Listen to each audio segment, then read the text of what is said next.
الحمد لله نحمده ونستعينه ونستغفره ونؤمن به ونتوكل عليه ونعوذ بالله من شرور أنفسنا ومن سيئات أعمالنا من يهده الله فلا مضل له ومن يضلله فلا هادي له ونشهد أن لا إله إلا الله وحده لا شريك له ونشهد أن سيدنا ونبينا ومولانا محمدا عبده ورسوله صلى الله تعالى عليه وعلى آله وأصحابه وبارك وسلم تسليما كثيرا أما بعد فأعوذ بالله من الشيطان الرجيم بسم الله الرحمن الرحيم وما أرسلنا من رسول إلا ليطاع بإذن الله ولو أنهم إذ ظلموا أنفسهم جاءوك فاستغفروا الله واستغفر لهم الرسول لوجدوا الله توابا رحيما فلا وربك لا يؤمنون حتى يحكموك فيما شجر بينهم ثم لا يجدوا في أنفسهم حرجا مما قضيت ويسلموا تسليما صدق الله مولانا العظيم قال رسول الله صلى الله عليه وسلم أنا رحمة مهداة أو كما قال عليه الصلاة والسلام وقال صلى الله عليه وسلم لا يؤمن أحدكم حتى يكون هواه تبعا لما جئت به أو كما قال عليه الصلاة والسلام سبحان ربك رب العزة عما يصفون وسلام على المرسلين والحمد لله رب العالمين اللهم صل على سيدنا محمد وعلى آل سيدنا محمد وبارك وسلم اللهم صل على سيدنا محمد وعلى آل سيدنا محمد وبارك وسلم اللهم صل على سيدنا محمد وعلى آل سيدنا محمد وبارك وسلم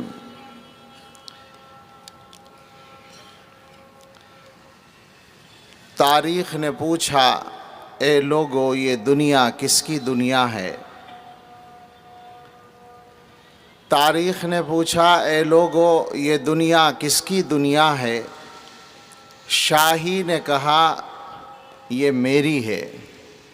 شاہی بادشاہت ملوکیت، شاہی نے کہا یہ میری ہے اور دنیا نے یہ مان لیا۔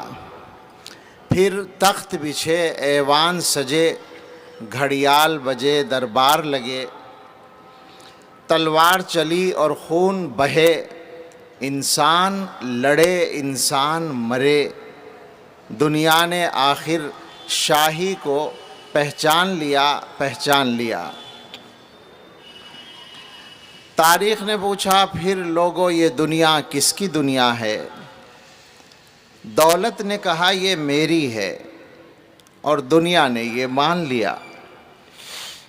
پھر بینک کھلے بازار جمے بیوپار بڑھے، انسان لٹے انسان بکے، آرام اڑے سب چیخ اٹھے، دنیا نے آخر دولت کو پہچان لیا۔ ماشاءاللہ۔ تاریخ نے پوچھا پھر لوگو یہ دنیا کس کی دنیا ہے؟ محنت نے کہا یہ میری ہے۔ محنت سرمایہ دار نظام کا مقابل کمیونزم، محنت نے کہا یہ میری ہے اور دنیا نے یہ مان لیا۔ پھر روح دبی، پھر پیٹ بڑھے، افکار سڑے، کردار گرے، ایمان لٹے، اخلاق جلے، انسان نرے حیوان بنے، دنیا نے آخر محنت کو پہچان لیا۔ ماشاءاللہ، کیا کہنا۔ تاریخ نے پوچھا پھر لوگو یہ دنیا کس کی دنیا ہے؟ مومن نے کہا اللہ کی ہے اور دنیا نے یہ مان لیا۔ پھر قلب و نظر کی صبح ہوئی، ایک نور کی لے سی پھوٹ بہی، ایک ایک خودی کی آنکھ کھلی، فطرت کی صدا پھر گونج اٹھی، دنیا نے آخر آقا کو پہچان لیا، پہچان لیا۔ سبحان اللہ، سبحان اللہ، ماشاء اللہ، سبحان اللہ، سبحان اللہ۔ کیا کہنا۔ پانی یہ ہے، پانی تو پانی۔ اور ادھر رکھ لو۔ عنوان و موضوع کی مناسبت سے بھی براہ راست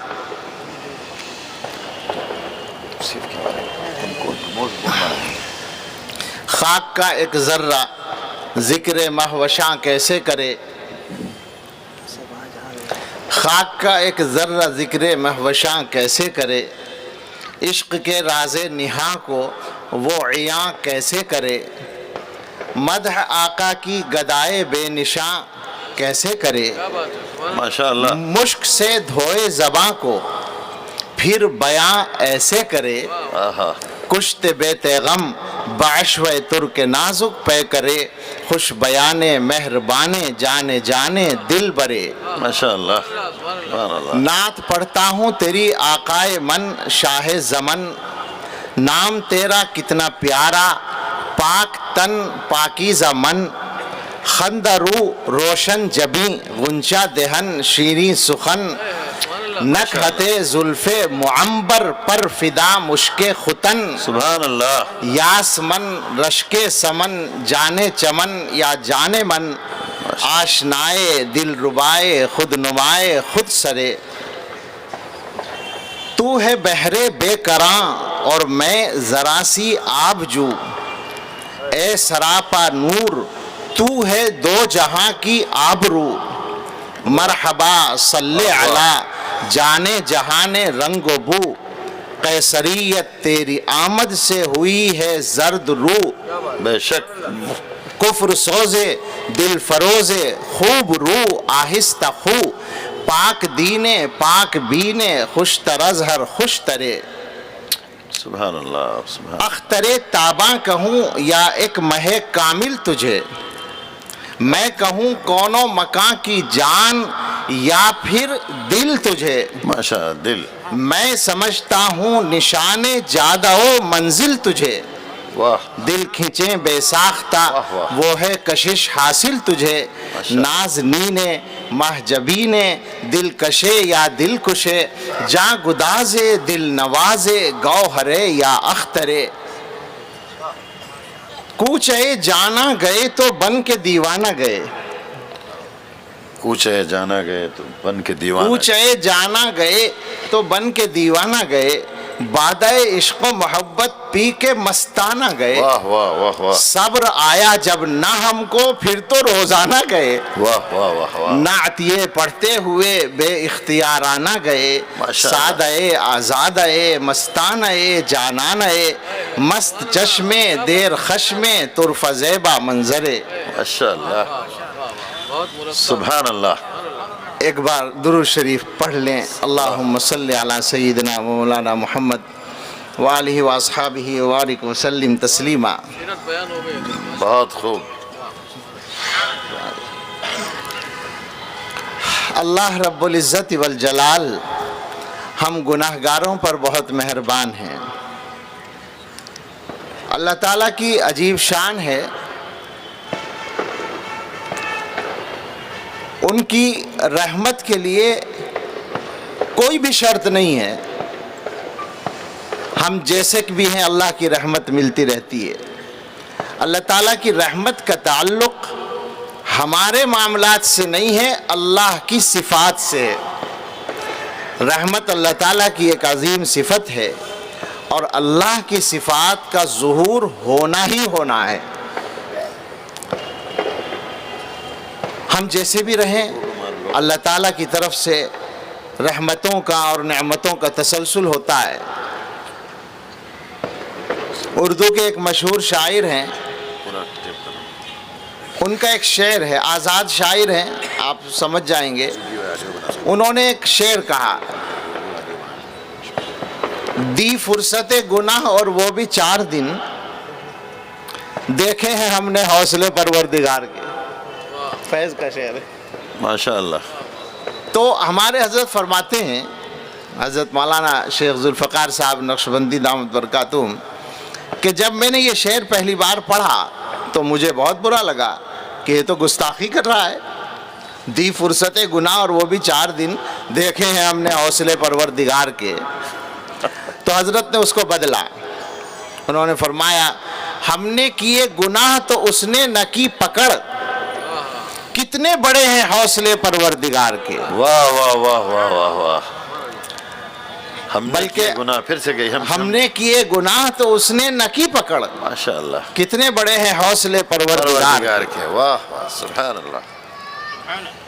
حوصلے کا لفظ یہاں اس شعر کی وجہ سے آیا ہے، ورنہ اللہ تعالیٰ کی بارگاہ میں یہ لفظ نہیں بولا جاتا۔ اللہ تعالیٰ کی شان ہے، اللہ کی عظمت ہے، اللہ کی رحمت کی وسعت ہے۔ تو اللہ تعالیٰ کی رحمت کا ایک معاملہ ہم گناہگاروں کے ساتھ یہ ہے کہ اللہ تعالیٰ نے محض اپنے فضل سے ہم سب کو سید الاولین والآخرین رحمت للعالمین حضرت محمد الرسول اللہ صلی اللہ تعالی علیہ وسلم کی ذات اقدس کی محبت عطا فرما دی۔ بے شک یہ اللہ تعالیٰ کی خاص نعمت ہے اور خاص رحمت ہے۔ آج ہم یہاں جو جمع ہیں حضور علیہ السلام کی محبت ہی کے عنوان سے جمع ہیں، آپ کی شریعت ہی کے عنوان سے جمع ہیں، آپ کی سنت کے عنوان سے جمع ہیں۔ مرکز آپ کی ذات ہے۔ یہ اللہ تعالیٰ کی رحمت ہے، یہ اللہ کا احسان ہے کہ ہمیں اللہ تعالیٰ نے ایک بار پھر یہ موقع دیا کہ ہم حضور علیہ السلام کی ذات اقدس کا ذکر کریں اور اپنی قسمت کو سنواریں۔ اللہ رب العزت ہم سب کو یہاں سے کچھ لے کر جانے کی توفیق عطا فرمائے اور اللہ تعالیٰ اس پیغام کو سب تک پہنچا دے۔ سیرت پر بات ہے، اصل موضوع وہی ہے، مگر جب اس موضوع کی بات ہوتی ہے تو واقعہ یہ ہے کہے بغیر رہا بھی نہیں جاتا اور کہنے کی ضرورت بھی نہیں ہوتی کہ یہ منہ اور مسور کی دال۔ ہم دیکھیں کہ حضور علیہ السلام کی سیرت بیان کریں، ہم جیسے گناہگار سبحان اللہ 1000 بار بشویم دہن زمشک و گلاب ہنوز نام تو گفتن کمال بے ادبیست۔ اگر ہم اپنے منہ کو 1000 بار مشک و گلاب سے دھو لیں پھر بھی آپ کا نام لینا ہی بے ادبی ہوگا، اس لیے کہ منہ تو پھر بھی ہمارا ہی رہے گا نا، وہ ہم گناہگاروں ہی کا رہے گا۔ دانتوں کو پسینہ آتا ہے، موضوع ایسا ہے، اور موضوع ایسا ہے، اشعار تو بہت ہیں، آپ حضرات مجھ سے زیادہ جانتے ہیں، مگر مجھے بڑا تعجب ہوتا ہے مرزا غالب پر۔ غالب کتنا آزاد آدمی ہے، اور اس کی جو شاعری ہے، اردو شاعری آج تک اردو دنیا پر چھائی ہوئی ہے، اور خود اس کو اپنی فارسی شاعری پر ناز ہے۔ اس فارسی کلام میں اس نے کہا کہ غالب ثنائے خواجہ بیزداں گذاشتیم کاں ذات پاک مرتبہ دان محمد است۔ غالب آقا کی تعریف تو ہم نے اللہ تعالیٰ کے اوپر چھوڑ دی، اس لیے کہ وہی ایک ذات ہے جو حضرت محمد صلی اللہ تعالیٰ علیہ وسلم کے مرتبے کو جانتی ہے۔ ماشاءاللہ بے شک بے شک۔ اب جب غالب جیسا آدمی یہ کہہ دے تو ہم جیسے مغلوب کا کیا ہوگا؟ ہم کیا کہہ سکیں گے؟ صحیح بات ہے۔ سوائے اس کے کیا کہیں کہ کوئی لفظوں میں کیسے بتائے، ان کے رتبے کی حد ہے تو کیا ہے، ہم نے اپنے بڑوں سے سنا ہے صرف اللہ ان سے بڑا ہے۔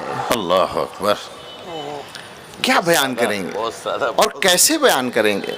بہت اچھا، سنا ہے۔ ہاں بے شک۔ عجیب شان ہے، عجیب شخصیت ہے۔ اور اس کے علاوہ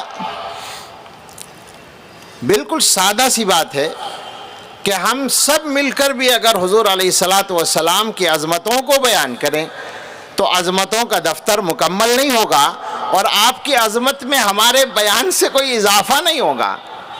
اس لیے کہ آپ کا ذکر خیر وہاں سے ہوا ہے جہاں سے کسی اور کا نہیں ہو سکتا. ابھی قاری صاحب جو پڑھ رہے تھے وَرَفَعْنَا لَكَ ذِكْرَكَ، اللہ رب العزت نے فرما دیا کہ ہم نے آپ کے ذکر کو بلند کر دیا. یہ آیت اتنا سا جملہ ہے، چھوٹا سا ٹکڑا ہے، ہم نے آپ کے لیے آپ کے ذکر کو اٹھا دیا، بلند کر دیا. لیکن ایک ذرا سا غور کریں آپ اس زمانے پر جس زمانے میں یہ آیت نازل ہوئی ہے، یہ مکی صورتوں میں سے اور ابتدائی دور کی صورتوں میں سے حضور علیہ السلام کو اللہ تعالیٰ مکے کی زندگی میں فرما رہے ہیں وَرَفَعْنَا لَكَ ذِكْرَكَ. آج کی بات نہیں ہے، آج تقریباً 1400 برس کی ایک تاریخ ہے، طویل تاریخ ہے، ساری دنیا پر پھیلی ہوئی ہے. حضور علیہ السلام کی شخصیت اور آپ کی عظمت اور دنیا کے تمام انسانوں کے مقابلے میں آپ کی شخصیت کا عظیم ہونا یہ ایک مسلم حقیقت ہے جس سے کوئی اختلاف نہیں کرتا. جو مخالفت کرنے والے ہیں اندر سے وہ بھی تسلیم کرتے ہیں، یہ ہمیں معلوم ہے. یہ ہمیں معلوم ہے کہ آج بھی ایک طبقہ ایسا ہے، اگر مجھے یاد رہے تو میں آخر میں اس کے بارے میں کچھ عرض کروں. آج بھی ایک طبقہ، یاد دلا دیجئے گا دفاع کے سلسلے میں، ایک طبقہ ہے جس نے اپنی قسمت کو سیاہ کرنے کا انتظام کر رکھا ہے حضرت محمد الرسول اللہ صلی اللہ تعالیٰ علیہ وسلم کی شان میں گستاخیاں کر کے. اور گستاخیاں ویسی نہیں جیسے کارٹون بنا دیا یا ایک آدھ جملہ کہہ دیا، بلکہ مشن ہے باقاعدہ. اس کے باوجود ہمیں یہ یقین ہے کہ اگر ان کے دل پر ہاتھ رکھ کر ان سے پوچھا جائے تو وہ یہ کہنے پر مجبور ہوں گے کہ ہم اپنی دنیا کے لیے کر رہے ہیں، ہمارے پاس حضرت محمد صلی اللہ تعالیٰ علیہ وسلم کی کوئی مثال نہیں ہے، کوئی نمونہ نہیں ہے. تو اللہ تعالیٰ نے اس وقت میں جب یہ ساری تاریخ نہیں تھی، جب ساری دنیا کا وہ اعتراف نہیں تھا. آج تو ہم یہ جانتے ہیں لاکھوں کتابیں ہیں، کوئی مبالغہ نہیں ہے. مجھے تو یہ یاد پڑتا ہے کہ سیرت کے موضوع پر 2 لاکھ سے زیادہ کتابیں آج تک لکھی جا چکی ہیں، میں نے کہیں پڑھا ہے. لاکھوں کتابیں ہیں، ہزاروں اور لاکھوں شعراء کے عقیدت کے نذرانے ہیں، اور خطبہ کے بیانات کے کو اگر شمار کریں تو وہ تو کروڑوں تک پہنچ جائیں گے. یہ ایک تاریخ ہے پوری، اس میں سے کچھ بھی نہیں تھا. آپ کے ماننے والوں کی تعداد انگلیوں پر گنے جانے کے لائق تھی. اس وقت میں جب آپ کے ماننے والوں کے لیے عرصہ حیات تنگ تھا، کوئی دن نہیں گزرتا تھا کہ آپ کا کوئی ماننے والا کفار کی طرف سے زخمی ہو کر نہ آئے، پٹائی کھا کر نہ آئے، تکلیفیں اٹھا کر نہ آئے. اور جس شہر میں آپ رہتے تھے وہاں کے رہنے والے طاقتور لوگوں نے آپ کو اتنا کمزور سمجھ رکھا تھا کہ وہ بہت آسانی کے ساتھ یہ کام کر سکتے تھے کہ آپ کے راستے میں کانٹے بچھا دیں، ایک معمولی سی بڑھیا. وہ یہ کام کر سکتے تھے کہ آپ کے اوپر کوڑا ڈال دے ایک عورت. وہ یہ کام کر سکتے تھے کہ سجدے میں آپ کے گردن مبارک پر گندگی رکھ دیں. وہ یہ کام کر سکتے تھے، یہ جسارت وہ کرتے تھے کہ آپ پر پتھر برسائیں. وہ یہ کام کرتے تھے کہ تالیاں بجائیں، سیٹیاں بجائیں، آپ کا مذاق اڑائیں. ذرا سوچیں کہ یہ کام کتنے کمزور آدمی سمجھ کر کیا جا سکتا ہے. جس آدمی کی طرف سے ذرا بھی بدلہ ملنے کا اندیشہ ہو اس کے ساتھ کوئی یہ کام کر سکتا ہے؟ نہیں کر سکتا. اس ماحول میں جہاں کہنے والے پیشین گوئیاں دے رہے تھے کہ یہ محمد صلی اللہ علیہ وسلم جو ان کی نسل نہیں چلے گی، ان کے کوئی بیٹا نہیں ہے، ان کی نسل نہیں چلے گی، ختم ہو جائے گا ان کا نام. اس ماحول میں جب یہ بات کہنے والا شاید یہ سمجھتا ہوگا کہ میں ساری دنیا میں زندہ رہوں گا، میں قیامت تک زندہ رہوں گا، اس ماحول میں اللہ رب العزت نے چھوٹا سا ایک جملہ فرما دیا وَرَفَعْنَا لَكَ ذِكْرَكَ. ہم نے آپ کے لیے آپ کے ذکر کو بلند کر دیا. ہمیں معلوم ہے، ہمیں یقین ہے اللہ کے نبی علیہ السلام نے اس کو پوری طرح سمجھ لیا ہوگا، مگر اس امت کو سمجھنے میں تو وقت لگا. اس امت کی سمجھ میں تو بعد ہی میں آیا نا کہ یہ کیسی بات ہے کہ اللہ نے آپ کے ذکر کو بلند کر دیا.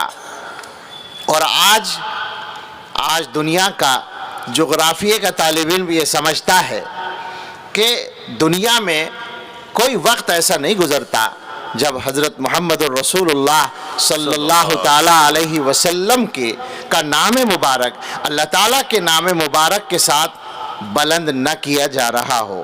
معلوم ہے نمازوں کا وقت ساری دنیا میں ایک ساتھ نہیں ہوتا، ایک علاقے میں ہوتا ہے وہاں ختم ہوتا ہے تو اگلی جگہ شروع ہوتا ہے، وہاں سے پھر آگے شروع ہوتا ہے، مشرق سے شروع ہو کر مغرب کی طرف بڑھتا رہتا ہے، پھر واپس وہیں شروع ہو جاتا ہے۔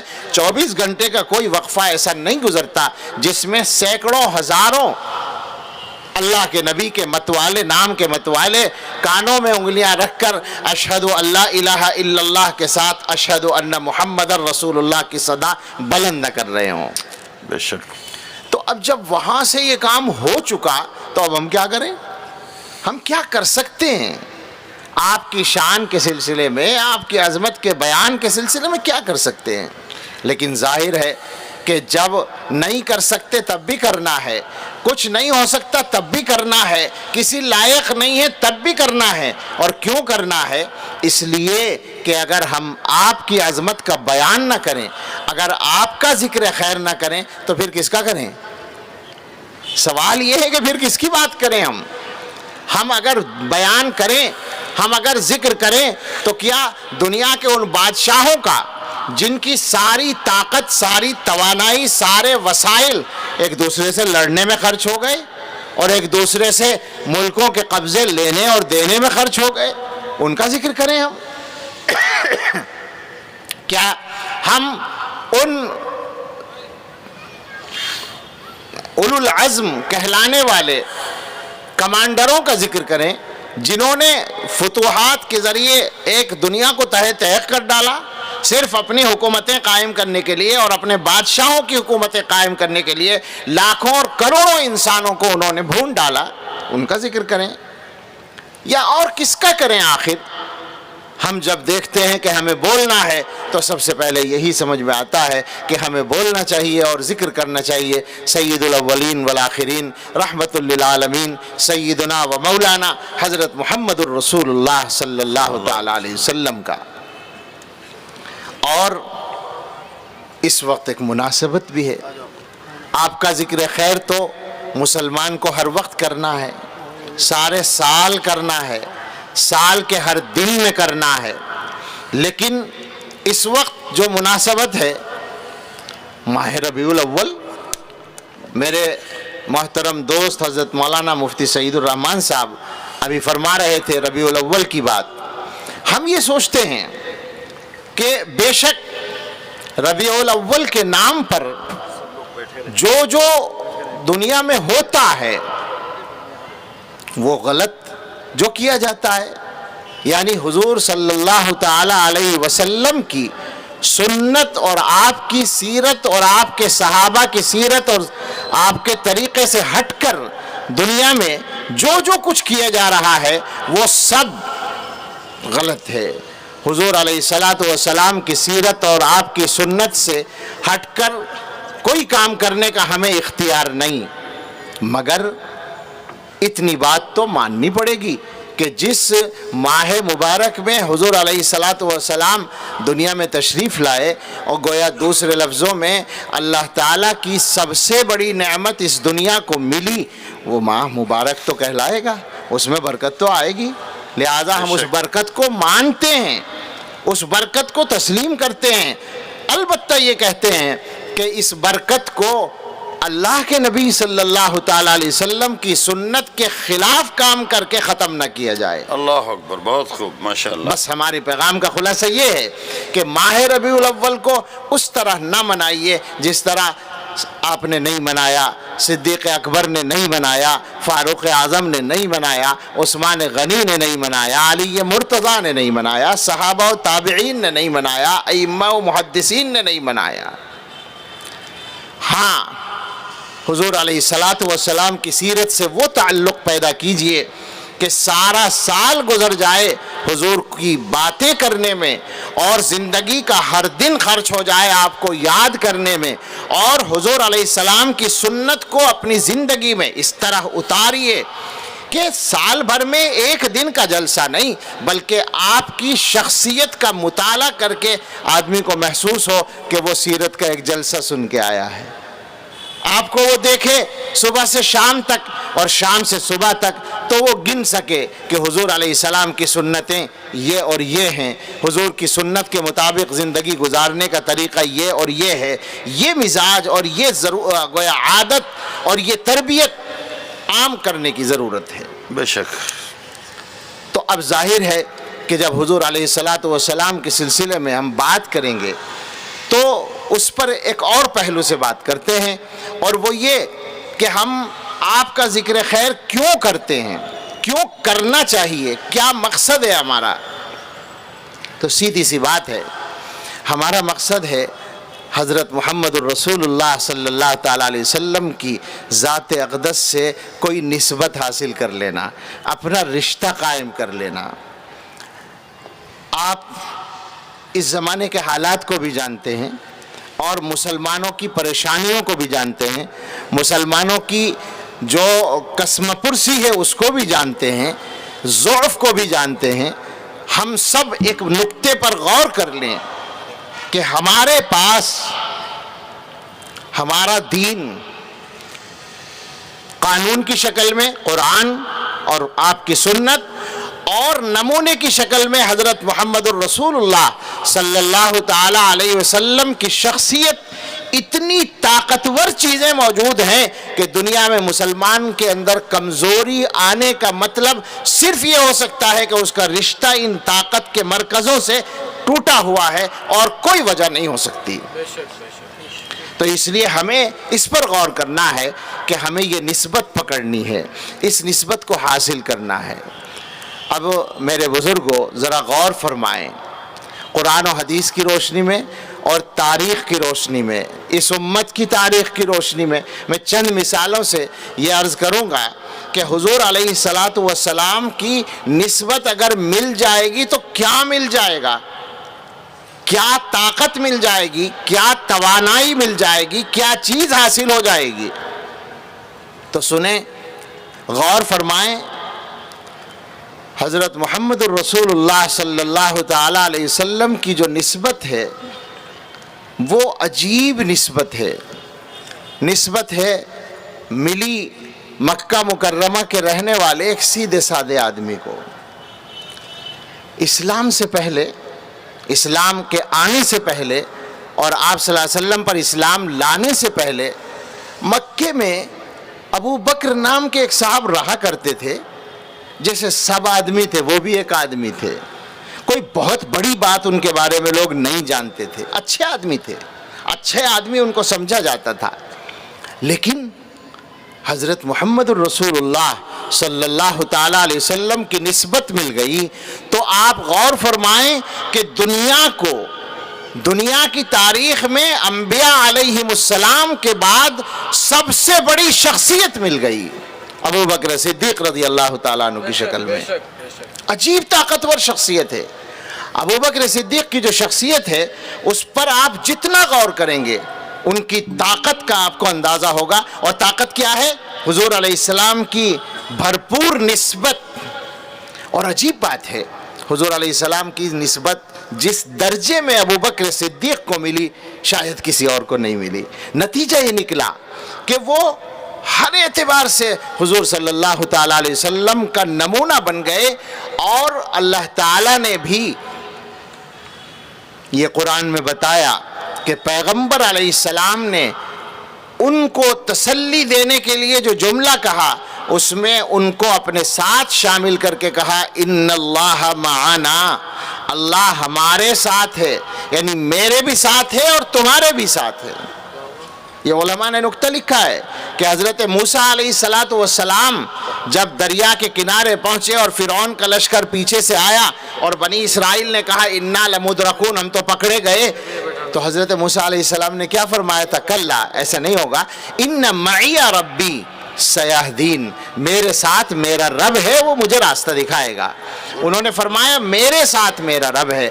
اور جب صدیق اکبر نے غار ثور میں پریشانی کا اظہار کیا کہ یہ لوگ آپ کو دیکھ نہ لیں، تو حضور علیہ السلام نے فرمایا، قرآن کی گواہی ہے، لا تحزن ان اللہ معنا، آپ گھبرائیں نہیں، اللہ ہمارے ساتھ ہے، میرے ساتھ بھی اور تمہارے ساتھ بھی۔ یہ نسبت کی طاقت ہے جو صدیق اکبر کو ملی، اور ایسی شخصیت سامنے آئی۔ مجھے صدیق اکبر کی تاریخ اگر بیان کی جائے تو ظاہر ہے کہ اسی پر ایک مستقل بات ہو سکتی ہے۔ حضور علیہ السلام کے تو ادنا غلاموں کے کارنامے اتنے بڑے ہیں کہ وہ بہت کچھ ہیں، اور یہ تو آپ کے سب سے بڑے غلام ہیں، یہ تو آپ کے سب سے شاندار صحابی ہیں، ان پر بات کی جائے تو کیا۔ لیکن ایک جملہ یاد آتا ہے جو حضرات صحابہ کا تبصرہ ہے۔ حضرات صحابہ نے صدیق اکبر کا جو کردار حضور علیہ السلام کی وفات کے بعد دیکھا کہ پہاڑ کی طرح جم گئے، اور واقعہ یہ ہے کہ سبب کی دنیا میں اللہ تعالیٰ نے اسلام کے قدموں کو جمانے کے لیے ابو بکر صدیق رضی اللہ تعالیٰ عنہ کو استعمال کیا۔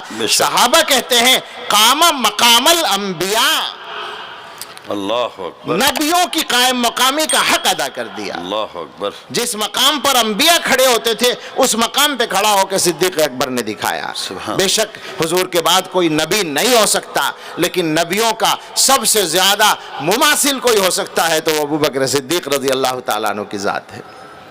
یہ نسبت ہے، یہ نسبت ملی ایک اور صاحب کو۔ کون تھے وہ صاحب؟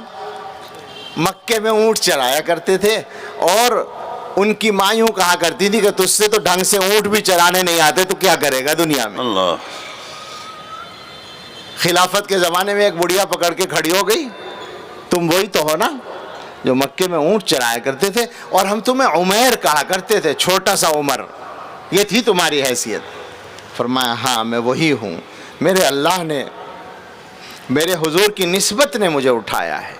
عجیب بات ہے، ماشاءاللہ، وہ ایک معمولی انسان مکے کا رہنے والا جس کو مکے والے ایک غصہ ور انسان کی حیثیت سے جانتے تھے، بہادر بھی تھا وہ اپنی جگہ، اس کے علاوہ اس کے اندر کوئی خاص بات نہیں محسوس ہوتی تھی، وہ حضرت محمد صلی اللہ تعالی علیہ وسلم کی نسبت کا حامل بن کر جب دنیا کے سامنے آیا تو اکیلے عمر ابن خطاب، مجھے جیسا یاد پڑتا ہے 20 لاکھ مربع میل علاقے کے فاتح کہلائے، بے شک، اور اس شان سے حکومت کی کہ دنیا یہ کہنے پر مجبور ہوئی کہ عمر جیسا کوئی اور حکمراں اگر اسلام کو مل جاتا تو دوسرے مذہب عجائب خانوں میں جگہ پاتے۔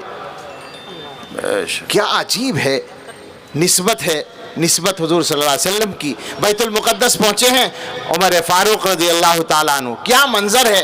میں ساری تفصیل چھوڑ کر ایک بات کی طرف اشارہ کر رہا ہوں کہ وہاں کے یہودی مذہب کے علماء کتابیں اٹھائے پھر رہے ہیں، اور وہ ان علامتوں کو دیکھ رہے ہیں جو ان کی کتابوں میں لکھی ہوئی ہیں، اور وہ حضرت عمر رضی اللہ تعالیٰ عنہ کی شخصیت کو دیکھ رہے ہیں، اور پھر وہ کہتے ہیں یہی وہ آدمی ہے جس کے بارے میں ہماری کتابوں میں بتایا گیا ہے، وہ آئے گا، ہمیں اس کے حوالے اس شہر کو کر دینا ہے، اس سے ہمیں مقابلہ نہیں کرنا ہے۔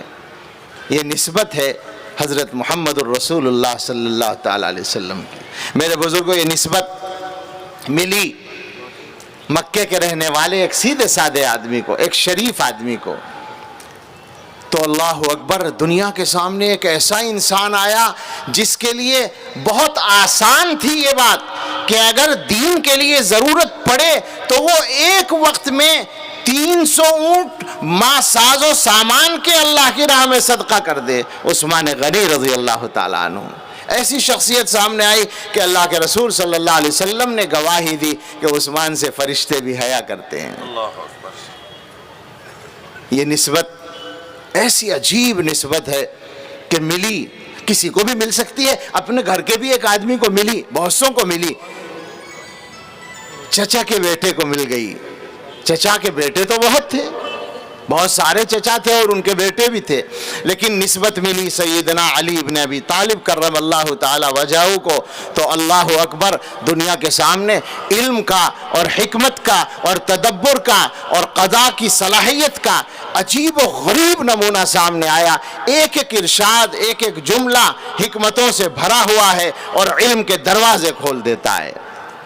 سیدنا علی مرتضی رضی اللہ تعالی عنہ، میرے بزرگوں، سر مکی والوں کو نہیں ملی، سب کو ملی، سب جگہ کے رہنے والوں کو ملی۔ مثالیں تو صحابہ کی مثالوں کی بات تو یہ ہے کہ بِأَيِّهِمْ اقْتَدَيْتُمْ اهْتَدَيْتُمْ آپ جانتے ہیں، لہٰذا کسی بھی صحابی کی سیرت کو اٹھا کر آپ دیکھیں گے تو یہ ہماری بات کا ثبوت مل جائے گا کہ حضرت محمد صلی اللہ تعالیٰ علیہ وسلم کی نسبت انسان کو کہاں پہنچاتی ہے۔ مگر ایک مثال ذکر کیے بغیر نہیں رہا جاتا۔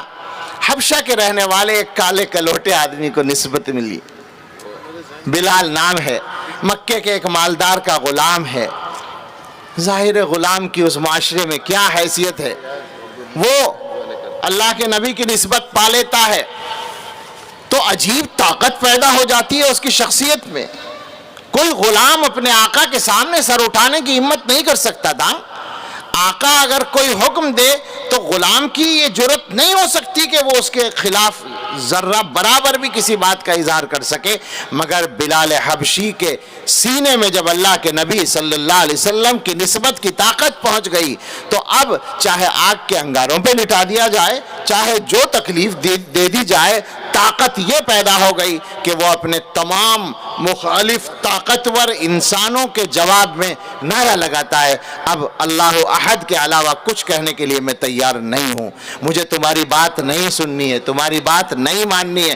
میرے اندر یہ دم پیدا ہو گیا، یہ طاقت پیدا ہو گئی ہے کہ اب میں تمہاری بات کو تمہاری آنکھوں میں آنکھیں ڈال کر رد کر سکتا ہوں۔ اور کیا شاندار بات کہی، اقبال کی نظم شاید آپ نے پڑھی ہوگی، بلال اس کا عنوان ہے رضی اللہ تعالیٰ عنہ۔ عجیب سوجھی علامہ اقبال کو، انہوں نے موازنہ کیا ہے تاریخ کی دو شخصیتوں کا۔ لکھا ہے ایک مغربی حق شناس نے، اہل قلم میں جس کا بڑا احترام تھا، اس شعر سے نظم شروع ہوتی ہے، اس میں وہ لکھتے ہیں کہ دنیا کی تاریخ کا ایک مشہور فاتح ہے جس کو آپ سب جانتے ہیں، سکندر رومی کے نام سے۔ کیا طاقت تھی اس شخص کی، کیا اس کی بہادری تھی، کیسی فتوحات اس کے قدم چومتی تھیں۔ اس میں یہ ہے کہ اس کے سامنے جو دعویٰ کیا تھا پورس و دارا نے خام تھا۔ ایران کے وہ طاقتور بادشاہ اور جرنیل، ان کی ساری طاقت پتوں اور تنکوں کی طرح اس کے سامنے اڑ گئی تھی، اور وہ اتنا طاقتور انسان تھا کہ اس نے تقریباً آدھی دنیا کو فتح کر لیا تھا صرف 32 سال کی عمر میں، مر گیا تھا 32 سال میں وہ، اس سے پہلے آدھی دنیا کو اس نے فتح کر لیا تھا۔ یہ تو ایک شخص تھا تاریخ کا، اور دوسری طرف ایک شخص ہے بلال حبشی، وہ آدھی دنیا کیا شاید آدھا گھر بھی ڈھنگ کا ان کے پاس نہیں ہوگا۔ اقبال پوچھتے ہیں کہ یہ بتاؤ آج کی تاریخ میں ان دونوں میں سے زندہ کون ہے؟ کہیں دیکھا ہے تم نے کوئی آدمی جو یوں کہتا ہو میرا سکندر رومی سے رشتہ ہے، میں سکندر رومی کی اولاد میں ہوں، یا میں سکندر رومی کے طریقے پر چلنے میں کوئی عزت و فخر محسوس کرتا ہوں، میرا آئیڈیل، میرے لیے نمونہ سکندر رومی ہے؟ نہیں، مگر بلال حبشی کے نام پر جانیں قربان کرنے کے لیے ہزاروں مستانے دنیا میں موجود ہیں، اور بلال حبشی کی سنت کو زندہ کرتے ہوئے کانوں میں انگلیاں دے کر روزانہ اللہ اکبر کی صدائیں لاکھوں کروڑوں انسان بلند کرتے ہیں۔ بہت خوب۔ اور اقبال نے کہا رومی فنا ہوا، حبشی کو دوام ہے۔ وہ حبشہ کے رہنے والا غلام، مکے کے معاشرے میں غلام کی کوئی حیثیت نہیں، مگر جب بلال حبشی کا انتقال ہوتا ہے تو مکے کے اور عرب کے وہ آزاد لوگ، وہ جو اب صحابہ کرام بنے ہوئے ہیں اللہ کے نبی کی صحبت سے، وہ کہتے ہیں الیوم مات سیدنا، آج ہمارے آقا کا انتقال ہوا ہے۔ بلال حبشی نے عربوں کی زبان سے اپنے آپ کو آقا کہلوایا، اور قیامت تک کے انسان بلال حبشی ہوں یا صحابہ میں سے کوئی بھی، سب کے نام پر جان قربان کرنا اور ان کی غلامی میں اپنا نام لکھوانا اپنی سب سے بڑی سعادت سمجھتے ہیں۔ صحیح نہیں آ رہا۔ حضرت مولانا صدیق صاحب رحمۃ اللہ علیہ کا شعر ہے نا، ان کی نعت میں، جو پہنچا حشر میں ثاقب، فرشتے سب پکار اٹھے محمد کے صلی اللہ علیہ وسلم۔ جب بھی نام آئے تو درود پڑھتے رہیں۔ محمد کے غلاموں کا غلام آیا۔ واہ واہ واہ، کاش ہم سب کو یہی کہہ دیا جائے قیامت میں کہ یہ محمد کے غلاموں کے غلام آئے۔ واہ واہ واہ، اللہ اکبر۔ میرے بزرگوں یہ نسبت ملی، صحابہ کرام ہونے چاہیے. صحابہ کرام میں سے تو ہر شخص اس کامل نسبت کا حامل ہے. لیکن آپ دیکھیں تاریخ کے حوالوں کو نیچے چلیں تو آپ کو عجیب عجیب نمونے ملیں گے. ایک نمونہ ہمیں نظر آتا ہے پہلی صدی کے آخر میں اپنے وقت کا طاقتور خلیفہ سلیمان ابن عبد الملک، جسے اپنی طاقت پہ ناز ہے، بجا طور پر ناز ہے، جس کو اپنی صحت و قوت اور حسن اور جمال اور مردانہ وجاہت پر ناز ہے. ہمارے طلبہ نے نفحۃ العرب میں اس کے جملے پڑھے ہوں گے، انا سید الحبحاب اور کیا کیا الفاظ ہیں. دنیا کا طاقتور انسان ہے، اس لیے کہ دنیا اسلام اس وقت کی دنیا میں اسلامی حکومت سب سے بڑی حکومت تھی. وہ طاقتور انسان مکہ مکرمہ میں مسجد حرام کے صحن میں بیٹھا ہے. کیوں بیٹھا ہے؟ ایک بڑے میاں بیٹھے ہوئے نماز پڑھ رہے ہیں. کیسے ہیں وہ بڑے میاں؟ لکھا یوں ہے کہ وہ بیٹھ کے نماز پڑھ رہے ہیں اس لیے کہ ایک پیر بیکار ہے، پتہ چلا ایک ہاتھ بھی بیکار ہے، اور شکل کیسی ہے؟ کالا رنگ ہے، چپٹی ناک ہے، چھوٹی آنکھیں ہیں، چہرے پہ چیچک کے داغ ہیں. عجیب بات ہے. اور معمولی سے کپڑے ہیں، اور سلیمان ابن عبد الملک انتظار میں بیٹھا ہے کہ ان کی نماز پوری ہو تو ملاقات کرے. نماز پوری ہو گئی، سلام پھیرا، خلیفہ نے آگے بڑھ کے ملاقات کی، کچھ مسائل پوچھے اور اس کے بعد دعا کی درخواست کر کے رخصت ہوا. اس کے ساتھ میں شہزادے تھے بہت سے اس کے خاندان کے. ایک شہزادہ ان بڑے میاں کو پہچانتا نہیں تھا، مگر اسے تعجب تھا کہ یہ کون آدمی ہے جس کے سامنے ہمارا یہ باپ، ہمارا یہ خلیفہ، یہ طاقتور انسان اس طرح جھکا بیٹھا ہے. اس نے پوچھا کون ہے یہ؟ تو خود خلیفہ نے کہا کہ ابھی پتہ چلے گا. ایک آدمی کو بلایا اعلان کرنے والے کو، اور اس سے کہا کہ اعلان کر دو کہ حج کے ان ایام میں اگر کسی کو فتویٰ پوچھنا ہے تو عطا ابن ابی رباح سے پوچھے. ان صاحب کا نام، وہ بڑے میاں جو نماز پڑھ رہے تھے، عطا ابن ابی رباح ہے. معمولی سے خاندان سے تعلق تھا، دین کا علم حاصل کیا، اور مختصر لفظوں میں اللہ کے نبی صلی اللہ تعالی علیہ وسلم کی نسبت مل گئی تو عطا ابن ابی رباح کی شخصیت وجود میں آئی. اس زمانے میں شخصیات کا کہاں تک انتخاب کیا جائے گا، پوری اس دور کی تاریخ کو آپ اٹھا کر دیکھیں تو ہزاروں مثالیں مل جائیں گی. مگر آگے بڑھ کر ایک نام، ایک تذکرہ ایک شخصیت کا کرتے ہیں. کسی کو بھی مل سکتی ہے نسبت، ایرانی نسل کے ایک نو مسلم خاندان کے ایک صاحب کو مل گئی. عجیب بات ہے. حضرت محمد الرسول اللہ صلی اللہ تعالی علیہ وسلم کی نسبت نو مسلم گھرانے کے ایرانی نسل کے ایک صاحب کو مل گئی. ان کا نام ہے نعمان. اور جب نسبت مل گئی تو دنیا کے سامنے تاریخ اسلام کا سب سے بڑا فقیہ امام اعظم ابو حنیفہ کی شکل میں آتا ہے. اللہ اکبر. امام ابو حنیفہ اسلامی تاریخ کی وہ محسن شخصیت ہیں جنہوں نے قرآن و حدیث کی روشنی میں فقہی مسائل کا استنباط کر کے اور عظیم الشان فقہی ذخیرہ مرتب کر کے عملی طور پر یہ ثابت کیا کہ دنیا کے ہر مسئلے کا حل اسلامی قانون میں موجود ہے. اور اگر انصاف سے دیکھا جائے، بے انصافی کرنے والوں کا تو کوئی علاج نہیں، لیکن جو انصاف سے دیکھے گا وہ یہ اعتراف کرنے پر مجبور ہوگا کہ یونان کے اور روم کے قوانین اس کے سامنے کوئی حیثیت نہیں رکھتے جو فقہ اسلامی مرتب کیا ہے امام اعظم ابو حنیفہ رحمۃ اللہ علیہ نے. آج کچھ لوگ ادھر ادھر کی باتیں کرتے ہیں، میرا موضوع دوسرا چل رہا ہے، مجھے وہ بات ادھر جانا نہیں ہے، مگر کیا کریں، تکلیف ہوتی ہے تو بات زبان پر آتی ہے. امام ابو حنیفہ پر کیچڑ اچھالی جاتی ہے، اور لوگوں کا عالم یہ ہے کہ میں نے ایک مدرسے کا فتویٰ پڑھا، میں نام نہیں لیتا، سمجھ جائیں گے آپ. ایک مدرسے سے کسی مفتی صاحب سے ایک مستفتی نے 3 مسئلے پوچھے اپنے سوال نامے میں، جواب میں 2 مسئلوں کا جواب لکھ دیا اس لیے کہ حدیث میں وہ دونوں مسئلے مل گئے، اور تیسرے مسئلے کے بارے میں لکھا کہ اس کا جواب حدیث میں نہیں ملا، آپ کہیں اور سے پوچھ لیں اور جو معلوم ہو ہمیں بھی بتائیں. ٹھیک ٹھیک. اب کوئی بتائے کہ ایسے لوگ اسلام کو بدنام کرنے کا سبب بنیں گے یا نہیں؟ کوئی دوسرا آدمی کہہ سکتا ہے کہ تمہارے مذہب میں اس کا حل نہیں ہے، تمہارے رسول کی حدیث میں اس کا حل بھی نہیں ہے ایک چھوٹے سے مسئلے کا، اور پھر کیچڑ اچھالی جاتی ہے امام ابو حنیفہ پر۔ اللہ خیر، ہم واپس چلتے ہیں۔ بات چل رہی ہے اللہ کے نبی صلی اللہ تعالیٰ علیہ وسلم کی نسبت کی، امام اعظم ابو حنیفہ ہوں یا امام مالک، اللہ اکبر، مدینے والوں کو بھی تو ملے گی نا نسبت۔ مدینے کا امام، مدینے کی شان، امام مالک رحمۃ اللہ علیہ، اس امت کے محسنین میں سے عظیم شخصیت۔ خلیفہ یہ درخواست کرتا ہے کہ آپ میرے بچوں کو حدیث پڑھا دیں آ کر۔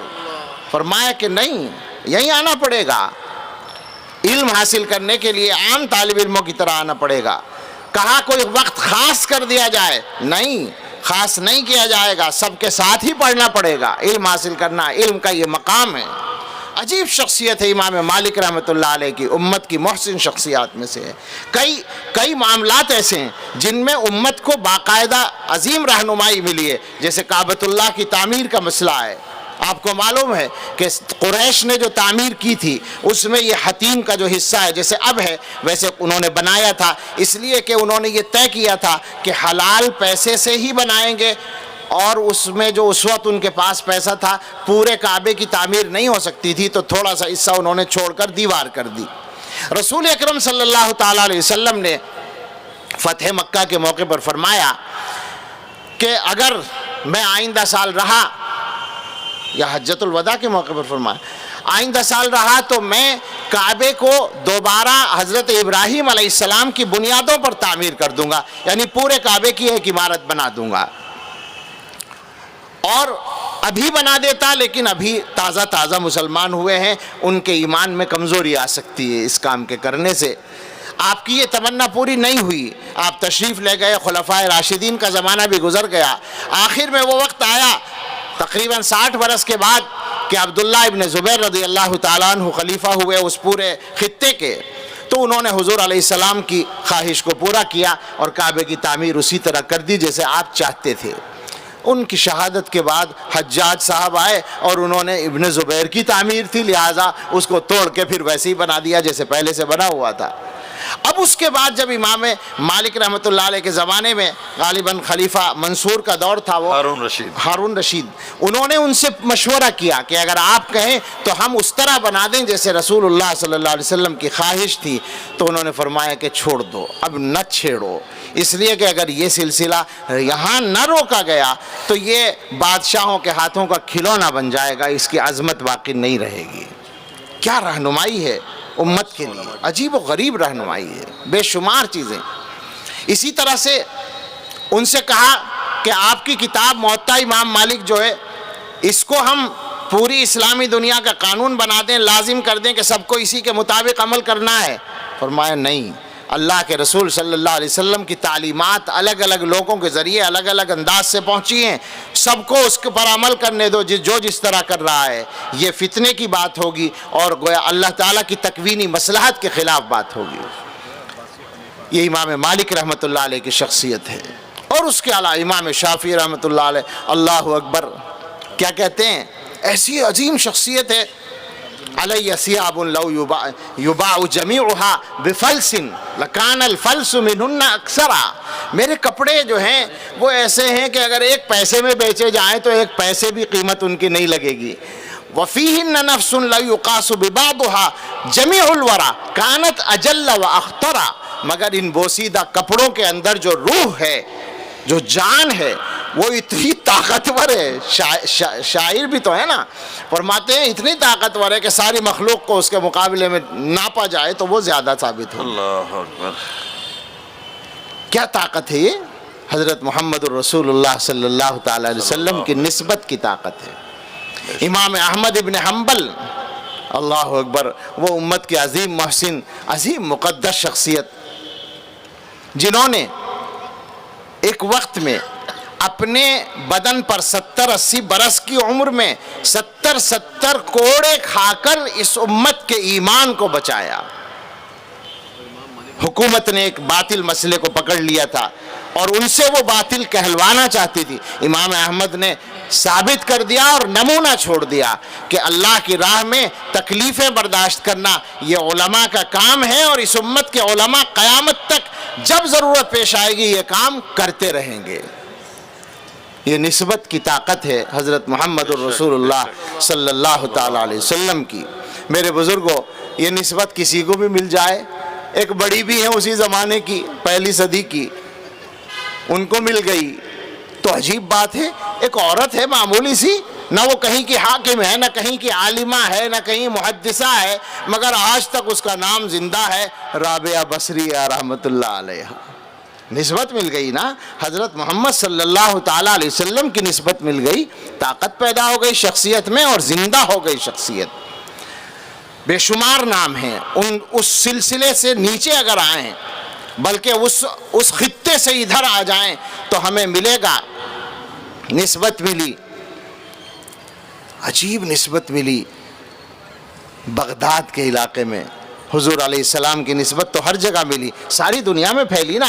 لاکھ ستارے ہر طرف، ظلمت شب جہاں جہاں، ایک طلوع آفتاب دشت و چمن سحر سحر. بے شک حضور کی نسبت کا نور ساری دنیا میں عام ہوا ہے. مل گئی ایک پہلوان کو، کسی کو بھی مل سکتی ہے تو اللہ کا کرم ہے. ایک پہلوان ہے، دنگل میں اترتا ہے، اس کے مقابلے میں جو پہلوان ہے وہ دیکھنے سے لگتا ہے کہ اس کا ایک حملہ بھی نہیں سہ سکتا، مگر اس پہلوان نے جب کشتی لڑی تو پتہ چلا کہ یہ طاقتور پہلوان ایک دم زیر ہو گیا. مجمع نے کہا کہ نہیں، کوئی دھوکہ ہوا ہے، ہمارا یہ پہلوان شاہی پہلوان نہیں مات کھا سکتا. دوبارہ مقابلہ ہوا، پھر گر گیا، تیسری بار ہوا، پھر گر گیا. کیا قصہ ہے؟ وہ سامنے والا جو ہے وہ کہتا ہے میں غریب آدمی ہوں اور میں سید زادہ ہوں، میں حضرت محمد صلی اللہ علیہ وسلم کی اولاد میں سے ہوں، آپ اگر ہار بھی گئے تو آپ کا کچھ نہیں بگڑے گا، مجھے انعام مل جائے گا. وہ طاقتور پہلوان، وہ اس کی جو طاقت تھی جسمانی طاقت تھی، مگر اس کو اللہ کی طرف سے روحانی پہلوان بننا مقدر تھا. اپنے آپ کو جسمانی پہلوانی کے مقابلے میں زیر کر لیا جنید بغدادی رحمت اللہ علیہ. سبحان اللہ. کیا طاقتور شخصیت ہے، آج تک جنید کا نام زندہ ہے. بزرگی کی مثال دی جائے گی تو کہا جائے گا جنید و بایزید. نسبت ملی بغدادی کے رہنے والے ایک آدمی کو. چھوٹا سا بچہ ہے، پڑھنے جا رہا ہے، آپ نے پڑھا ہے کتابوں میں قصہ سچ بولنے کا. والدہ نے 40 درہم کپڑے میں سی دیے ہیں، چوروں نے حملہ کر دیا ہے، تمہارے پاس بھی کچھ ہے؟ کہنے لگے ہاں ہے. کہاں ہے؟ اسی میں ہے. کیوں بتا دیا؟ امی نے کہا تھا سچ بولنا ہے.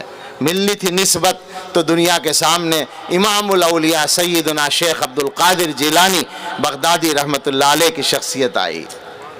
کیا ایک عالم کو منور کر دیا ان کی شخصیت نے. وہیں سے ایک اور شخصیت چلی وہ نسبتیں لے کر، اور اس نے آ کر ہندوستان کے اندھیروں میں روشنی پھیلانے کا کام کیا. آپ سمجھ ہی گئے ہوں گے، حضرت خواجہ معین الدین چشتی اجمیری رحمت اللہ علیہ. لوگ غلط سمجھ رہے ہیں کہ ہم آج کل خواجہ صاحب کا نام لینے لگے. بالکل غلط بات ہے. ہم پہلے سے لیتے ہیں، ہمیشہ سے لیتے آئے. ہمارے اکابر کی تاریخیں اٹھا کر دیکھیں تو بہت کچھ ملے گا. اس میں یہ ملے گا، ارواح ثلاثہ میں لکھا ہے کہ شاہ اسحاق صاحب حج کو جا رہے ہیں، راستہ اجمیر کی طرف سے جانے کا. ان کے ایک شاگرد ہیں، انہوں نے کہا کہ حضرت یہاں آج کل میں بہت زور و شور سے واز کہہ رہا ہوں، لا تشد الرحال الا الی ثلاثۃ مساجد والی حدیث پر، یعنی کوئی مزار کی زیارت کے لیے سفر نہیں کرنا چاہیے. اس پر میں واز کہہ رہا ہوں اور لوگوں کو میں اس کا اثر بھی ہونے لگا ہے. اگر آپ آئیں گے تو میرے واز کا اثر ختم ہوگا، یا تو آپ سے کوئی بدگمان ہوگا، یا وہ یوں کہیں گے کہ شاہ اسحاق خود آ گئے اور ان کا یہ شاگرد خواہ کے واز کر رہا ہے. حضرت نے فرمایا بھائی میں اگر اجمیر سے گزروں تو خواجہ صاحب کے دربار میں حاضر نہ ہوں، یہ تو ہو نہیں سکتا. تم ایسا کرو، میں تو آؤں گا، مگر تم اپنے بیان میں یہ کہنا کہ مسئلہ وہی صحیح ہے جو میں بتا رہا ہوں، اور اسحاق نے یہاں آ کر غلطی کی. اللہ اکبر. آپ سمجھے؟ حضرت اقدس تھانوی رحمۃ اللہ علیہ نے حاشیے میں لکھا کہ کیا جمع کیا ہے شریعت کی حفاظت کو اور اپنے پھر ذوق کو. دونوں باتوں کو جمع کر دیا اور اپنی عزت کی کوئی پرواہ اس میں نہیں کی. سبحان اللہ. اور سارے اکابر کا یہ معاملہ ہے خواجہ صاحب کے ساتھ. شیخ الاسلام حضرت مدنی رحمۃ اللہ علیہ کے حالات میں آپ اٹھا کر دیکھیں اور حضرت کے الفاظ ان کے بارے میں دیکھیں تو اندازہ ہوگا. آج نہیں لیا جا رہا ہے نام. ہمارے سچی بات یہ ہے کہ خواہ کچھ لوگوں نے ان بزرگوں کو کیا کہوں میں آج کل کی زبان میں ان کے نام کو ہائی جیک کر لیا ہے, ورنہ حقیقت میں یہ سارے کے سارے اکابر جو ہیں اللہ کے نبی صلی اللہ علیہ وسلم کی سچی نسبت کے اور حضور کی سنتوں کے امام ہیں.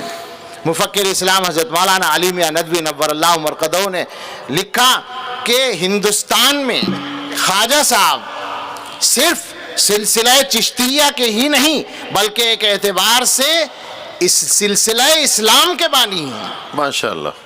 جی, ماشاء اللہ. حالانکہ اسلام پہلی صدی میں ہندوستان میں آ گیا تھا, مگر کئی سو سال تک اسلام کا سلسلہ اس طرح کا تھا کہ مختلف خطوں میں منتشر طور پر مسلمان پائے جاتے تھے. یہ جو آبادیوں کی آبادیاں مسلمان ہوئیں اور خطے کے خطے مسلمان اور اسلام کے نور سے منور ہوئے, یہ خواجہ صاحب کی محنت کے بعد ہوا. یہ برکت کس کی ہے؟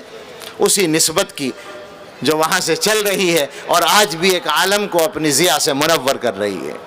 اور پھر آ جائیں ادھر اس ظلمت کدہ ہندوستان میں بھی یہ نسبت آئی ہے اور بار بار آئی ہے اور طاقتور انداز میں آئی ہے. پنجاب, اللہ اکبر, پنجاب کے علاقے میں پہنچ گئی یہ نسبت. تو کیا ہوا؟ ایک ایسا انسان تیار ہوا کہ اقبال نے کہا حاضر ہوا میں شیخ مجدد کی لحد پر, وہ خاک کے ہے زیر فلک مطلع انوار, اس خاک کے ذروں سے ہیں شرمندہ ستارے, اس خاک میں پوشیدہ ہے وہ صاحب اسرار, گردن نہ جھکی جس کی جہانگیر کے آگے, جس کے نفس گرم سے ہے گرمی احرار, وہ ہند میں سرمایہ ملت کا نگہباں, اللہ نے بروقت کیا جس کو خبردار. اور آگے کے شعر بھی سن لیجئے. وہ لوگ جو ان سارے بزرگوں کو میں بھی کہہ رہا تھا کہ اپنائے ہوئے بیٹھے ہیں, ان کے طریقے سے ہٹ کر کہتے ہیں کہ کی عرض یہ میں نے کہ عطا فقر ہو مجھ کو, آنکھیں میری بینا ہیں ولیکن نہیں بیدار, آئی یہ صدا سلسلہ فقر ہوا بند, ہیں اہل نظر کشور پنجاب سے بیزار. عارف کا ٹھکانہ نہیں وہ خطہ کہ جس میں پیدا کلہ فقر سے ہو ترے دستار, قائم کلہ فقر سے تھا ولولہ حق, تروں نے چڑھایا نشے خدمت سرکار. نظر کرتا ہوں ان لوگوں کی جو نشے خدمت سرکار سے آج کل چور ہیں. ظاہر ہے کہ بالکل اس زمانے میں یہ نمونہ ہمیں نظر آ رہا ہے جو اقبال نے کہا تھا. کیا طاقتور شخصیت ہے, بادشاہ کی طاقت کا مقابلہ. وہ بادشاہ جو ہندوستان کی تاریخ کا طاقتور ترین بادشاہ ہے, ایک بر اعظم اس کو کہا جاتا ہے, اس کی طاقت کا مقابلہ, اس کے گھڑے ہوئے دین کا مقابلہ.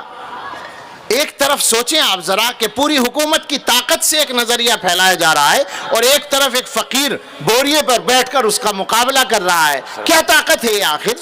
یہ طاقت ہے حضرت محمد الرسول اللہ صلی اللہ تعالی علیہ وسلم کی نسبت کی.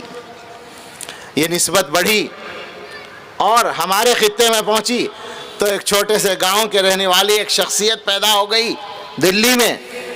پھلت کی نسل ہے اور دلی کے نام سے مشہور ہے.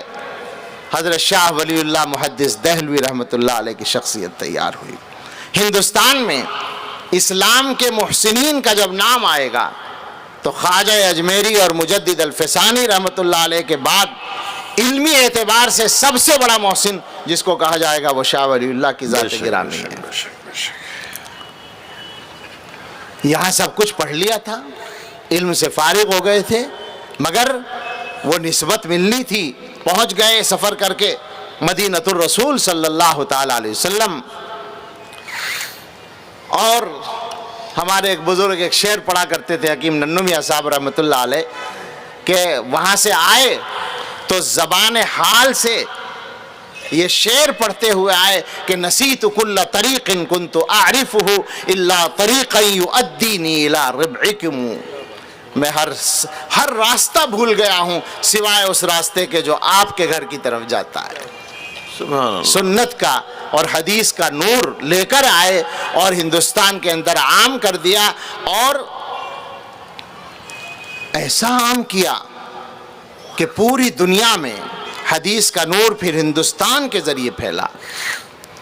میرے بزرگوں، یہ نسبت بڑھی، آگے چلی، ایک سید زادے کو ملی۔ سب کو ملتی ہے نا، جب حبشی زادے کو مل سکتی ہے تو سید زادے کو کیوں نہیں مل سکتی؟ رائے بریلی کے رہنے والے ایک سید زادے کو ملی تو اللہ اکبر، کیا شاندار شخصیت تیار ہوئی حضرت سید احمد شہید رائے بریلوی رحمۃ اللہ علیہ کی، جن کے بارے میں ہم نے اپنے بڑوں سے سنا کہ ہمارے سارے اکابر سید صاحب کا احترام کرتے تھے، اور ان کے بارے میں یہ کہا جاتا تھا کہ جو ان کی صحبت میں کچھ دیر بیٹھ جاتا تھا ساری زندگی کے لیے اتباع سنت اس کی طبیعت میں پیدا ہو جاتا تھا۔ سبحان اللہ۔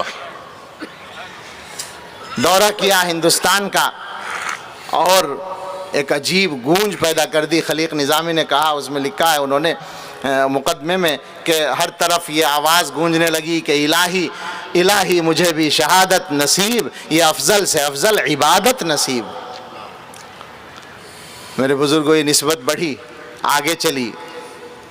ہمارے علاقے کا ایک چھوٹا سا قصبہ، اب بھی چھوٹا سا قصبہ ہے، اس زمانے میں تو گاؤں ہوگا، نانوتا، وہاں کے رہنے والے کسان کے بیٹے کو مل گئی۔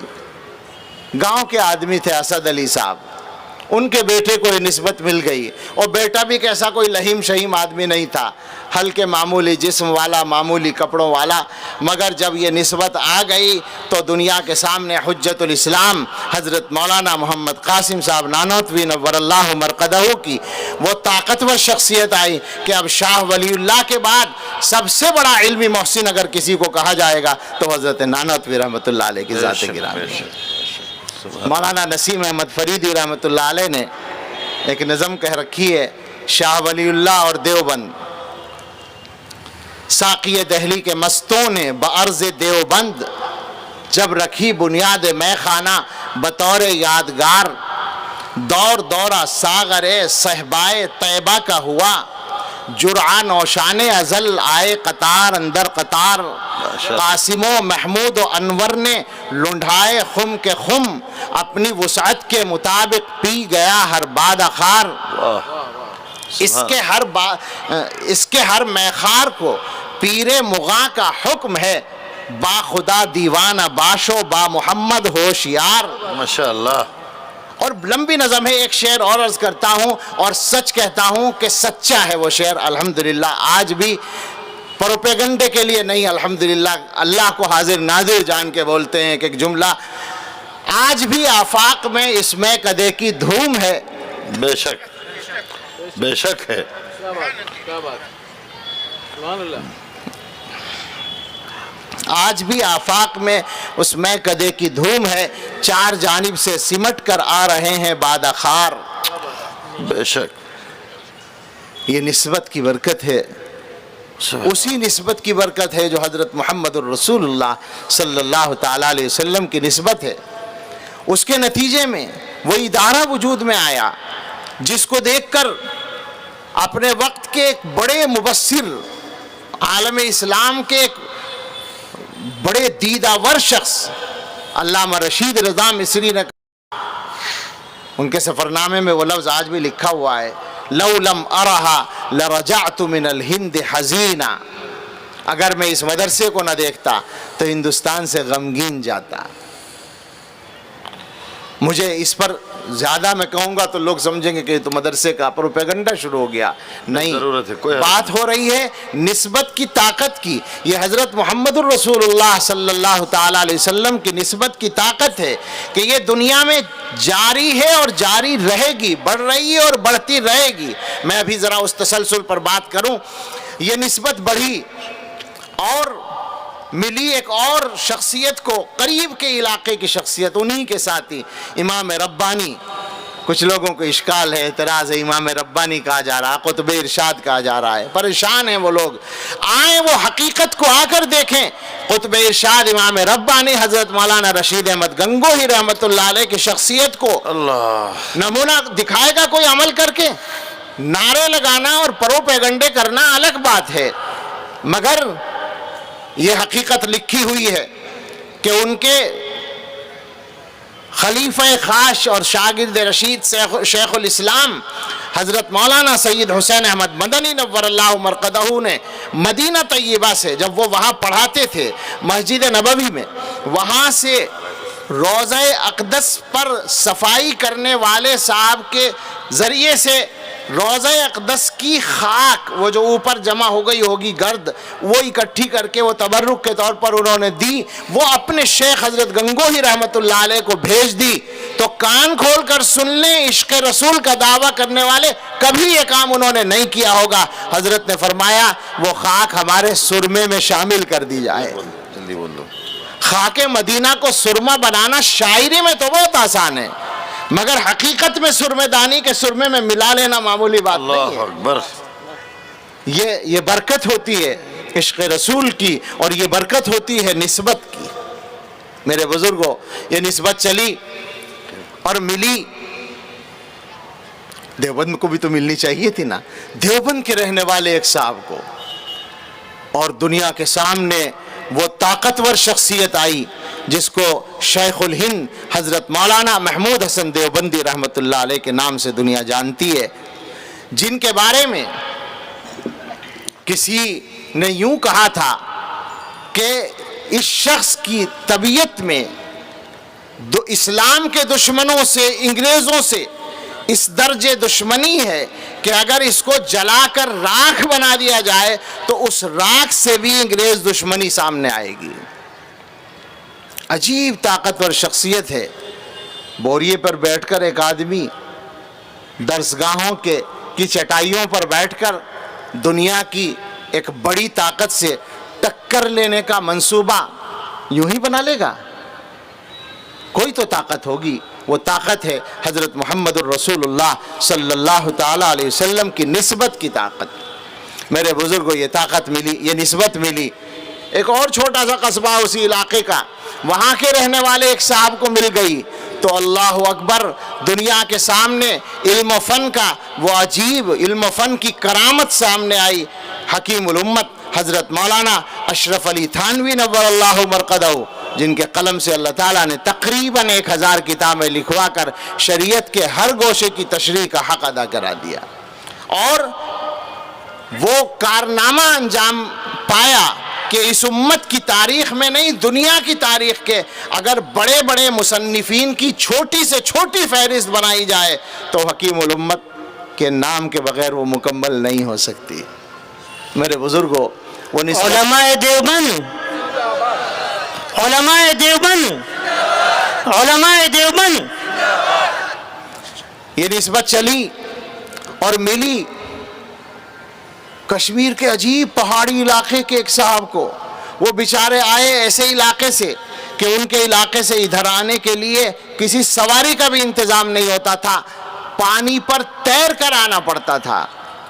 تو دنیا کے سامنے خاتم المحدثین، اپنے وقت کے ابن حجر اور عینی علامہ انور شاہ کشمیری رحمت اللہ علیہ کی شخصیت آئی، جن کو دیکھ کر لوگوں کی سمجھ میں آ گیا کہ پہلے کے لوگوں کے حافظے کس طرح کے ہوا کرتے ہوں گے اور پہلے کے انسان کیسے ہوا کرتے ہوں گے۔ وہ نسبت بڑھی اور ملی۔ تھوڑا سا ہمارے علاقے سے آگے جا کر ایک گاؤں کے رہنے والے ایک سید زادے کو تو دنیا کے سامنے ایک عجیب طاقتور شخصیت وجود میں آئی، شیخ الاسلام حضرت مولانا سید حسین احمد مدنی نور اللہ مرقدہ کی۔ عشق رسول کے دعوے اور بساری باتیں اپنی جگہ، لیکن اس سعادت کا کون مقابلہ کر سکتا ہے کہ شیخ الہند کے اس فرزند نے، دارالعلوم دیوبند کے اس سپوت نے اللہ کے نبی صلی اللہ تعالیٰ علیہ وسلم کے روضہ اقدس کے قریب بیٹھ کر اور گویا اس طرح سے اشارہ کر کے کہ اس روضہ اقدس کے مکین صلی اللہ تعالیٰ علیہ وسلم نے فرمایا 14 سال تک، متفرق طور پر 18 سال تک، مسلسل 14 سال تک اللہ کے نبی کی حدیث کا درس دیا، اور اس شان کے ساتھ دیا۔ دعوے نہیں ہیں بے وجہ کی باتیں نہیں ہیں، تاریخی حقیقت ہے۔ جتنے بھی سبق کے حلقے مسجد میں تھے، شروع میں کچھ طلبہ تھے، اس کے بعد دوسرے حلقوں سے آنے لگے، اور ایک وقت ایسا آیا کہ دوسرے حلقوں کے اساتذہ بھی سبق میں آ کر بیٹھنے لگے۔ یہ نسبت ملی ایک اور صاحب کو، کمزور سے آدمی تھے، مگر اللہ تعالیٰ نے نسبت کی طاقت دے دی تو دنیا کے سامنے امام تبلیغ حضرت مولانا محمد الیاس کاندھلوی نور اللہ مرقدہ کی شخصیت آئی۔ کیا بات ہے آخر، سوچیں تو ذرا، کمزور سے کمزور آدمیوں سے کتنے بڑے بڑے کام وجود میں آتے ہیں۔ کیسے آتے ہیں؟ اللہ کے نبی صلی اللہ تعالیٰ علیہ وسلم کی نسبت کی برکت سے آتے ہیں۔ یہ نسبت بڑھی اور چلی، کہاں تک بیان کریں مثالیں؟ اللہ اکبر۔ ایک دو مثالیں اور عرض کر کے میں اپنی بات دوسری طرف لے جا کر سمیٹوں۔ ملی کاندھلہی کے رہنے والے ایک صاحب کو، تو عجیب و غریب شخصیت، علم اور تصوف کا عجیب مجمع اور سنگم، شیخ الحدیث حضرت مولانا زکریا صاحب نور اللہ مرقدہ کی طاقتور شخصیت وجود میں آئی، جن کی تصانیف کو عرب و عجم کے علماء نے خراج عقیدت پیش کیا، اور آج ان کی محنتوں کے نمونے اس طرح سے دنیا کے اندر موجود ہیں کہ تعجب ہوتا ہے۔ ہم ترکی میں ایک بزرگ سے، ایک محدث سے ملنے کے لیے گئے، تو ان سے جب ملاقات کے لیے پہنچے تو وہ سبق پڑھا رہے تھے ابو داؤد شریف کا، اور اس طرح پڑھا رہے تھے کہ ان کے سامنے ابو داؤد کے متن کے بجائے بذل المجہود کھلی ہوئی رکھی تھی، حضرت مولانا خلیل احمد صاحب نور اللہ مرقدہ کی، جو حضرت شیخ کی محنت کے ساتھ تیار ہوئی۔ یہ نسبت ملی رائے بریلی ہی کے ایک اور سید صاحب کو، تو دنیا کے سامنے مفکر اسلام حضرت مولانا ابو الحسن علی میاں ندوی نور اللہ مرقدہ کی شخصیت آئی۔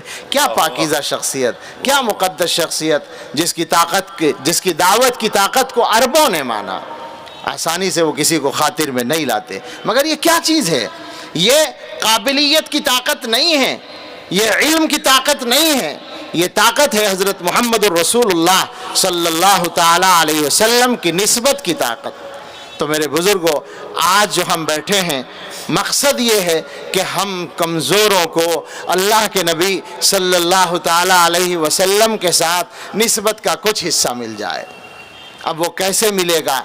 چند منٹ میں اپنی بات سمیٹتا ہوں۔ ہمارے قائد ملت اسلامیہ کے محترم قائد حضرت مولانا سید محمود مدنی صاحب دامت برکاتہم تشریف فرمائیں، اور ہم سبھی کو استفادہ کرنا ہے۔ طریقہ یہ ہوگا اس نسبت کو حاصل کرنے کا کہ ہم یہ محسوس کریں کہ ہمارے کرنے کا کام کیا ہے، ہماری ذمہ داری کیا ہے۔ رسول اکرم صلی اللہ تعالیٰ علیہ وسلم ہم سب کے محسن، پوری کائنات کے محسن ہیں، اور ہر محسن کے کچھ حق آدمی کے ذمہ ہوا کرتے ہیں۔ ان حقوق کو ادا کرنے سے وہ نسبت حاصل ہوگی۔ علماء نے حقوق کے موضوع پر موٹی موٹی کتابیں لکھی ہیں، مگر سادہ طور پر چند حقوق کی فہرست ہی تقریباً کہہ لیں ذکر کرنا مناسب سمجھ میں آتا ہے۔ علماء نے حضور علیہ السلام کے حقوق کو جو بیان کیا، تو سب سے پہلا حق تو وہ ہے جس کو ہر آدمی سمجھتا ہے، جانتا ہے، اور اس کے بغیر مسلمان ہی نہیں ہو سکتا، الایمان بہ، آپ پر ایمان لانا۔ ظاہر ہے کہ نبی آتے ہی اس لیے ہیں کہ ان پر ایمان لایا جائے اور ان کی نبوت کا یقین رکھا جائے۔ آپ پر ایمان لانے کے بعد دوسرا حق ہے اتباعہ۔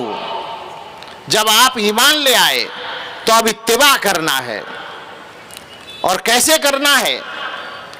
ادھر ادھر کے الفاظ کی ضرورت نہیں، قرآن کے الفاظ کو سن لیں جو میں نے آیت پڑھی تھی، وَمَا أَرْسَلْنَا مِن رَسُولٍ إِلَّا لِيُطَاعَ بِإِذْنِ اللَّهِ، ہم نے کوئی رسول بھی نہیں بھیجا مگر اس مقصد سے کہ اس کی اطاعت کی جائے اللہ کے حکم سے۔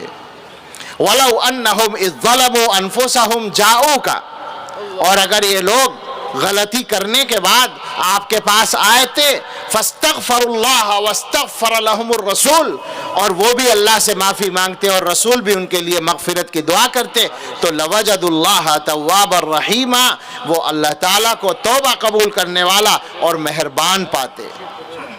آگے فرمایا فلا وربک لا یؤمنون، قسم ہے آپ کے رب کی، ان کا ایمان قابل اعتبار نہیں ہو سکتا، حتی یحکموک فیما شجر بینہم، یہاں تک کہ اپنے آپس کے اختلافات میں یہ آپ کو اپنا حکم بنائیں، آپ کا فیصلہ تسلیم کریں، ثم لا یجدوا فی انفسہم حرجا مما قضیت، اور پھر آپ کے فیصلے سے اپنے دلوں کے اندر کوئی تنگی محسوس نہ کریں، ویسلموا تسلیما، اور پورے طور پر آپ کی بات کے سامنے سر تسلیم خم کریں۔